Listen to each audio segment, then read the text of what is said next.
বন্ধুরা, ভিডিওর থাম্বনেল দেখে অনেক আশা নিয়ে আপনারা ভিডিওটাতে এসেছেন। স্কিপ না করে ভিডিওটা দেখুন, আপনাদেরকে নিরাশ করব না। আমি সম্ভাবনায় অনেক বিশ্বাস করি, সাথে সাথে আমি এটাও জানি যে আলোর দিকে যদি যেতে হয় বন্ধুরা, তার মানে অন্ধকার পার করেই যেতে হয়। আর তখনই মজাটা বেশি লাগে যখন আমি নেগেটিভ পারসেপশনটা আপনাদের সামনে রাখতে পারবো, আর তার মধ্যে থেকে পজিটিভিটি খুঁজে বের করার রাস্তাও আমি দেখাতে পারবো। আর সেই আশায় নিরন্তর প্রচেষ্টা কিন্তু আমরা করে চলেছি। আপনারাও প্রচুর ভালোবাসা দিচ্ছেন, আপনাদের আরও ভালোবাসা আমাদের কিন্তু দরকার। বন্ধুরা, আইএনডি টেকজন ইউটিউব চ্যানেলে প্রথমবার এলে অবশ্যই চ্যানেলটাকে সাবস্ক্রাইব করে পাশে থাকুন। ভিডিওটা স্কিপ না করে দেখুন, ভালো নিশ্চয় লাগবে। আর ভালো লাগলে লাইক শেয়ার করতে ভুলবেন না। আর সাবস্ক্রাইব করার সাথে সাথে যে অল নোটিফিকেশানের বেল আইকনটা আছে ওটা অবশ্যই প্রেস করে দেবেন, যাতে আমাদের এই রকমের ভিডিও সবার প্রথমে আপনার কাছে নোটিফিকেশান পৌঁছায়। এরপরে এবং কন্টিনিউ আমরা চাই, কন্টিনিউ আমরা আপনারা মিলে থাকি। 30 জুনের পরেও আপনাদের সবার ফিঙ্গারপ্রিন্ট ডিভাইস বদলানোর দরকার নেই। আমরা কেন লিখেছি থাম্বনেলে, আমরা কেন লিখেছি জালিয়াতির মাত্রা বাড়লেও বাড়তে পারে। বন্ধুরা, পুরো ভিডিওটি স্কিপ না করে দেখুন, আমরা আলোচনা করব। সাথে সাথে আমরা আলোচনা করার চেষ্টা করব ফিঙ্গারপ্রিন্ট ডিভাইস আপনাকে 3000 থেকে 4000 এর মধ্যে কিনতে হচ্ছে বা কিনতে হবে, খুব একটা খারাপ কিছু নয়। সাথে সাথে 30 জুন বা 1 জুলাই থেকে যে ফিঙ্গারপ্রিন্ট ডিভাইস কাজ করবেই L1 মডেল, তার কোনো গ্যারান্টি কি আছে? বা সেই সমস্ত কথা মনে রেখে হয়তো ডেট বাড়লেও বাড়তে পারে। আর যদি ফ্রডের কথা ভাবা হয় তাহলে হয়তো মনে করা যেতেই পারে যে ডেট বাড়বে না। বন্ধুরা, এই ফিঙ্গারপ্রিন্ট ডিভাইস সাপোর্টের যখন ব্যাপার থাকে তখন অনেক আগের থেকেই আপনারা বলছেন, আমরা বলছি, বা অনেক পোর্টালে লাইভও আছে। আইরিস ডিভাইস চোখের রেটিনার উপরে ডিপেন্ড করে, যেখানে রেটিনা চেক করে যেখানে এইপিএস ট্রানজাকশন চলছে। মোবাইলের সিম আনতে গিয়েও কিছু কিছু কোম্পানি, 2-3টে কোম্পানি তো বেঁচে আছে, 3-4টে কোম্পানি, তার মধ্যে কিছু কোম্পানি কিন্তু রেটিনা দিয়েও সিম প্রোভাইড করে, মানে আধারের যে ইকিউআইসি অ্যাক্সেস দেয়। বন্ধুরা, এখানে আইরিস এনেবল করার জন্য কোম্পানিগুলো কেন আর একটু উঠে পড়ে লাগছে না? কিনতে তো আপনাকে আইরিস ডিভাইসও হবে, কিন্তু এর পরের যে পার্টটা আমরা আলোচনা করতে যাচ্ছি, খুব মনোযোগ সহকারে শুনুন। বন্ধুরা, ফিঙ্গারপ্রিন্ট ডিভাইসে ফিঙ্গার ক্লোন করে ফ্রড হচ্ছে, আপনি ফাঁসছেন, আপনার মতো প্রচুর মানুষ, রিটেলাররা ফেসে যাচ্ছে, কাস্টমারের পয়সা তুলে নিচ্ছে। রেটিনা মানে আইরিস ডিভাইস সেখানে অনেক বেশি সিকিউর। এটা আমরা বলছি না, আপনারাও জানেন, এনপিসিআইও জানে, পোর্টালও জানে।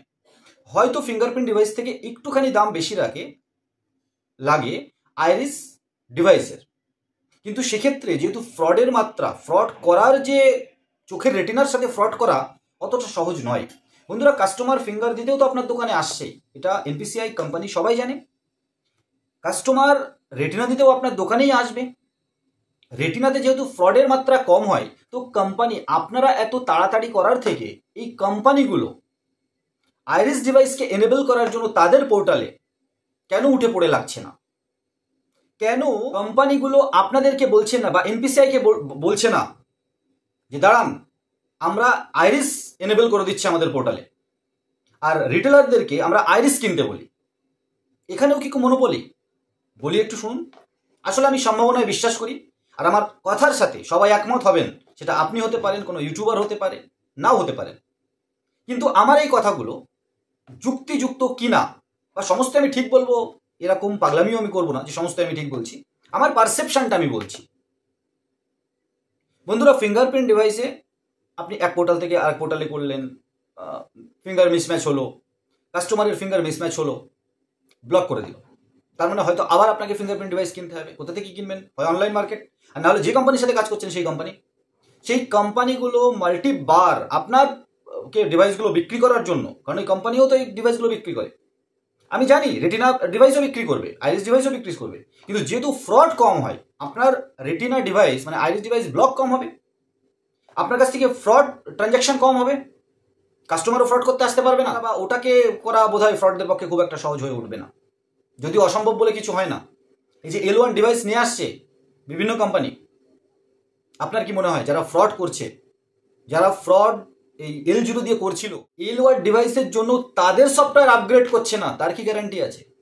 বন্ধুরা, আইআরসিটিসি এত বড় ডিপার্টমেন্ট, সফটওয়্যারগুলো থামাতে পেরেছে তৎকাল টিকিটের? পারেনি। রোজ কিন্তু তৎকাল টিকিট বিক্রি হচ্ছে, ধরা পড়ছে কিছু মানুষ, লাখ লাখ টাকায় বিক্রি হয়। আধারের 50-100 টাকার আপডেট বা নতুন আধার বানানো 500-1000 টাকায় বিক্রি হয় বিভিন্ন স্টেটে, বন্ধ করতে পেরেছে সরকার। তাদের কাছে যখন জিজ্ঞাসা করা হয় 50-100 টাকার জিনিস এত নিচ্ছেন কেন, নাকি 1 লাখ টাকা দিয়ে কিনতে হয়েছে বা 1 লাখ টাকা দিয়ে ওই কন্ট্যাক্ট করতে হয়েছে, ভাবুন। তো শস্যের মধ্যে ভূত সব জায়গায় আছে।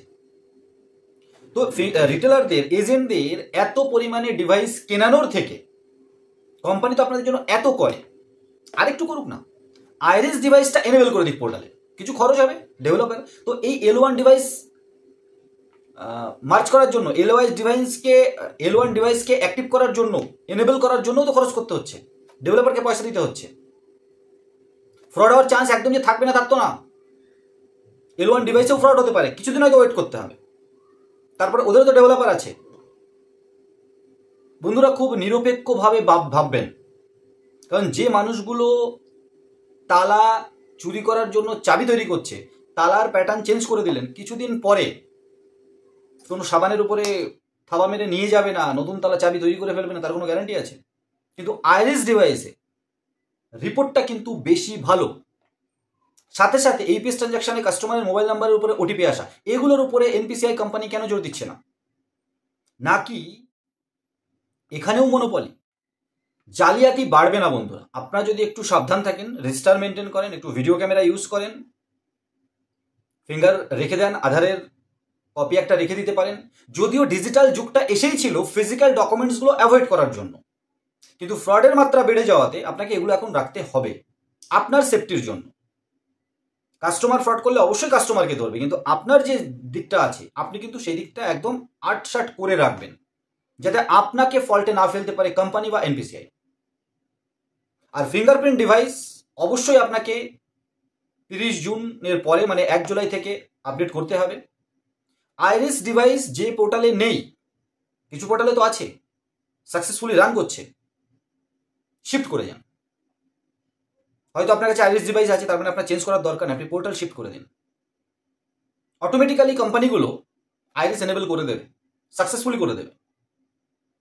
L1 কে যদি এনেবল করাতে পারে, আইরিসকে কেন এনেবল করাচ্ছে না? কোম্পানির জন্য ভালো, চার্জব্যাকের পয়সা দিতে হবে না, রিটেলারদের জন্য ভালো, সাকসেস রেশিও ভালো ট্রানজাকশনের। ফিঙ্গার যতবার ফেল্ড হয়, রেটিনা ততবার ফেল্ড হয় না। এত কিছু পজিটিভিটি থাকা সত্ত্বেও কেন এগুলো এনেবল করছে না NPCI, ব্যাংক, কোম্পানিগুলো? নাকি ডিভাইসের একটা বিশাল মনোপলি, বিশাল মার্কেট আছে যেটাকে নষ্ট করতে চাইছে না? নাকি ফ্রডের মধ্যেও কোনো মনোপলি আছে? উত্তর আপনারা দেবেন। আর যদি ভিডিওটা জায়গা মতো পৌঁছায়, উত্তরটা সেখান থেকেও আশা করতে পারি। বন্ধুরা, সবাই তো আপনাদের জন্য কাজ করছে, NPCI, RBI, ব্যাংক, কোম্পানি, সবাই দেখবেন আপনাদের গুনায় পুরো, আপনার এই প্রফিট দিলাম, এই প্রফিট দিলাম, বিভিন্ন কোম্পানি, এবং সত্যিই কমিশন দেয়, আপনারা কাজ করছেন। তো আমিও তো আপনাদের জন্যই বলছি কথাগুলো, কারোর রাগ করার, কোনো ডিপার্টমেন্টের রাগ করার কোনো ব্যাপার নেই তো, আমিও তো আপনাদের জন্যই বলছি। এবং যে পয়েন্টগুলো আমি বললাম আইরিস ডিভাইস নিয়ে, বা বিভিন্ন নেগেটিভ দিক দেখিয়ে দিয়ে যে এর থেকে আপনাকে সাবধানে থাকতে হবে, আপনার ভালোর জন্যই তো বললাম। ভিডিওটা দেখুন, বুঝুন, শেয়ার করুন, লাইক করুন, আর কোম্পানিগুলোকে প্রেশারাইজ করুন। আপনি প্রেশারাইজ কি করে করতে পারেন? শিফট হয়ে করতে পারেন। বা আমার এই ভিডিওটা দেখার পরে আপনি যদি আপনার আপলাইনকে বলা শুরু করেন, বলুন, মেসেজ করুন, আইরিস লাইভ করুন, না হলে কিন্তু শিফট হয়ে যাব। আইরিস লাইভ করুন, না হলে কিন্তু পোর্ট করে যাব। এখন এখানে পোর্ট মানে কি? সিটি কোম্পানি তো XYZ কোম্পানির সাথে টাই আপ করবে না, ডকুমেন্টস দিয়ে নতুন আইডি নিয়ে নিতে হবে, যেখানে আইরিস সুন্দরভাবে রান করছে। ভালো টিমের সাথে থাকুন, ভালো কোম্পানির সাথে কাজ করুন। আর এখন মোটামুটি আমার জিজ্ঞাসা করেন, আমি বলবো আইরিসে শিফট হয়ে যান। ওখানেও 3-4 হাজার লাগছে, 4-5 হাজার লাগবে আইরিস ডিভাইসে। আর যদি থাকে, ডিভাইস কিনেন না এখন L1, কারণ L1 কেনার সাথে সাথে সব পোর্টালে সুন্দরভাবে রান করবে তা কিন্তু নয়। ফেল্ডের চান্স, আমি আবার বলছি, গত একটা ভিডিওতে বলেছিলাম, NPCI সার্ভার, ব্যাংক সার্ভার, আপনার কোম্পানি সার্ভার, UIDAI সার্ভার, কোনো একটা সার্ভারে ইস্যু হতে পারে, আর আপনার ওখানে ফিঙ্গারপ্রিন্ট মিসম্যাচ করলো, ব্লক আপনার আইডি হবে, ব্লক আপনার ফিঙ্গারপ্রিন্ট ডিভাইস হবে, আপনি ফ্রড হিসাবে গণ্য হবেন। এটাই এখনো পর্যন্ত হয়ে আসছে। L1 রান করানোর পরে প্রত্যেক পোর্টালে স্মুথলি কাজ করবে তার কোনো গ্যারান্টি নেই না। আপনি কোন পোর্টালে আছেন, তার সার্ভার কেমন, তার ডেভেলপার কেমন কাজ করেছে আপনি জানেন না কিন্তু। তার মানে L1 সার্ভিস এনেবল করার পরে, L1 ডিভাইস আর L1 সার্ভিস যে এনেবল হলো, তার মধ্যে যদি ম্যাচ আপের মিক্স আপ ঠিকঠাক না হয়, আর ফিঙ্গার মিসম্যাচ করে, ভুগতে কাকে হবে? আপনাকে হবে। কথাটা খারাপভাবে নেবেন না, ভুগতে তো আপনাকে হবে। তাহলে এখন কিছুদিনের জন্য টেস্টিং মোডে টেস্টিং করতে দিন না, কোম্পানিকে করতে দিন, এনপিসিআইকে করতে দিন, আপনি আইরিসে শিফট হয়ে যান। আপনি আইরিসে শিফট হয়ে যান। যে কোম্পানি ভালো আইরিস দিচ্ছে সেই কোম্পানির আইরিসে আইডি নিয়ে সেই কোম্পানিতে কাজ করুন, ভালো টিমের সাথে থাকুন। আর এনপিসিআই কোম্পানিকে ভাবতে দিন আপনাদের জন্য আরও বেশি করে, এবং আপনারা সুন্দর করে স্মুথলি কাজ করে যাবেন।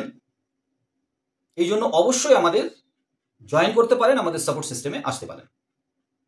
ভিডিও আপনাদের জন্য টোটালি দেখুন, সাবধানে থাকুন, ভালোভাবে কাজ করুন। পার্সোনাল সাপোর্ট, ডেডিকেটেড সাপোর্ট, আমাদের টিম জয়েনিং ফ্রিতে নয়, সেটা আপনাকে পেমেন্ট করেই আসতে হবে। ছোট্ট এই ভিডিওটা স্কিপ না করে দেখার জন্য অনেক ধন্যবাদ। নতুন একটা ভিডিও নিয়ে খুব তাড়াতাড়ি, তোমরা সবাই ভালো থাকুন, সুস্থ থাকুন। আর আমার এই ভিডিওটা আরেকবার দেখে পয়েন্টগুলো আরেকবার ভাবুন, আর ভাবতে বাধ্য করুন আপনার আপলাইন, আপনার কোম্পানি এবং সর্বোপরি এনপিসিআইকে।